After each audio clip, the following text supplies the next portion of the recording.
গতকাল সন্ধ্যাবেলা পড়াশোনা করব না করে আমার মায়ের সামনে বসেছিলাম। আমার মা আমাকে এমন একটা কথা বলল, তারপর থেকে আমার পড়াশোনার প্রতি অনেক বেশি আগ্রহ বেড়ে গেল। আমি ভেবে নিলাম যে পড়াশোনাটা আমি যে করেই হোক করব। তো সেই কথাটাই আজকে তোমাদের সাথে কিছুক্ষণ পরেই শেয়ার করব। চলো তার আগে ফ্রেশ হয়ে নিই। ঘুম থেকে আজকে ভেবেছিলাম একদম ভোর 4টা বাজে উঠেই পড়াশোনা করব। কিন্তু এখন যেহেতু শীতকালে এত সকালে ঘুম থেকে ওঠা তো সহজসাধ্য ব্যাপার নয়, তাই আমি আর পারলাম না। আমি 7টা বাজেই ঘুম থেকে উঠলাম। এরপরে ফ্রেশ হয়ে নিচ্ছিলাম। এরপর যাব আমি বিছানা গোছাতে। বিছানা গোছানোর কাজটা মোটামুটি আমার কাছে করতে ভালোই লাগে। আমি এতদিন ভিডিও আপলোড দিতে পারিনি কারণ আমার এক্সাম চলছে। আর এক্সামের প্রস্তুতি নেওয়ার জন্য আমি বেছে নিয়েছি চূড়ান্ত প্রস্তুতি ফুলকলি এই বইটি। এই বইটি থেকে মোটামুটি আমাদের পরীক্ষায় প্রশ্ন কমন পড়ে। সেজন্যই স্যাররা বলেছে এই বইটি যেন আমরা সকলেই নিই। স্যারদের কথা মতো আমরা সবাই এই বইটি বেছে নিলাম। এটার প্রশ্নগুলো খুব ইজি, তা পড়লে আমার মনে থাকে না, ওই যে মনোযোগ সহকারে পড়ি না। তো গতকাল সন্ধ্যাবেলা আমি পড়তে বসবো না বলে প্রায় 2 ঘন্টা নাগাদ পড়েছিলাম। সেটা ছিল আমার জন্য বিশাল একটা ব্যাপার, যেখানে আমি 5-10 মিনিট পড়েই বোর ফিল করি, আর আমি কালকে একটানা 2 ঘন্টা পড়েছি। এই অবদানটা ছিল সম্পূর্ণটাই আমার মায়ের। আমার মা আমাকে বলল যে ইচ্ছে ছিল তোকে অনেক দূর পড়াশোনা করাবো, কিন্তু তোর অসুস্থতার কারণে সেটা তো আর হচ্ছে না বা হবেও না হয়তো কখনো। এটা শোনার পর আমার কাছে এতটাই খারাপ লেগেছে যে মা আমার জন্য এত কিছু করতে পেরেছে, আমি মায়ের জন্য এতটুকু করতে পারবো না। একটু পড়াশোনার ব্যাপারই তো, একটু কষ্ট করি বা একটু স্যাক্রিফাইস করি তাহলেই তো হয়ে যায়।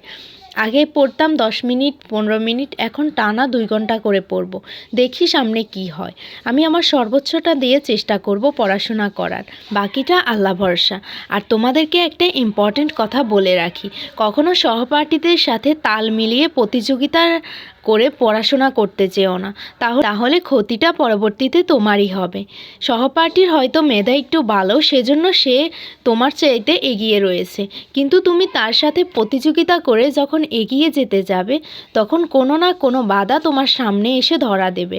সেই বাধাটা যখন তুমি উপেক্ষা করতে পারবে না, তখন তুমি আপনি অসুস্থ হয়ে পড়বে, মানসিকভাবে ভীষণভাবে অসুস্থ হয়ে পড়বে, যেমনটা আমি কিছুদিন আগে অসুস্থ হয়েছিলাম। আমি ভেবেছিলাম যে প্রতিযোগিতা করে পড়ব, আমি ওর থেকে আরও ভালো করব, এই করে মোটামুটি 4 মাসের মতোই আমি অসুস্থ ছিলাম। সবাই আমাকে দেখলেই বলতো যে তোর এত কিসের চিন্তা, তোর চেহারাই বলে দিচ্ছে যে তুই প্রতিনিয়ত চিন্তা করছিস, সেজন্যই তোর আজ এই অবস্থা হয়েছে। আসলেই আমি মনে মনে অনেক বেশি দুশ্চিন্তায় ভুগতাম, মানে চিন্তাটা অটোমেটিকলি চলে আসে, চিন্তা তাড়ানোর কোনো উপায় নেই। আপনি যতই ভেঙে পড়বেন, চিন্তা আপনাকে আরও বেশি প্রেশার দিতে থাকবে। সেজন্য অতিরিক্ত চিন্তা বাদ দিয়ে নিজের সর্বোচ্চ দিয়ে চেষ্টা করুন। যদি আপনি না পারেন তাহলে পরেরটা পরে দেখা যাবে, তবে আপনি চেষ্টা করতে থাকুন, ইনশাআল্লাহ আপনি পারবেন। আর আমার জন্য একটু বেশি করে আপনারা দোয়া করবেন সকলে, যেন আমি সবসময় সুস্থ থাকি আর আপনাদের সকলের মাঝে সুন্দর সুন্দর ভিডিও উপহার দিতে পারি।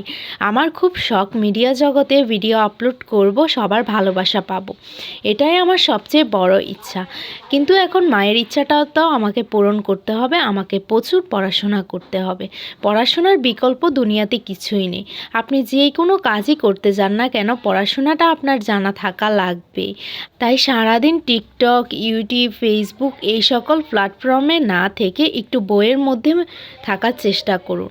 আপনি যদি মুখস্থ করার ক্ষমতা আপনার মাঝে না থাকে, তাহলে আপনি শুধু রিডিং পড়ে যান। রিডিং পড়ে আপনি কিছু একটা বোঝার চেষ্টা করুন, ইনশাআল্লাহ আপনি সব কিছুই বুঝতে পারবেন। এবং রিডিং পড়তে পড়তে আপনার এক সময় এমন পড়াশোনার প্রতি আগ্রহ এসে যাবে, যে আগ্রহটা আপনি কখনোই আর দূর করতে পারবেন না। দেখবেন একটা মায়ায় পড়ে যাবেন আপনি বইয়ের প্রতি, যেমনটা এখন বিভিন্ন সোশ্যাল মিডিয়া অ্যাকাউন্টের প্রতি আপনি আসক্ত হয়ে পড়েছেন।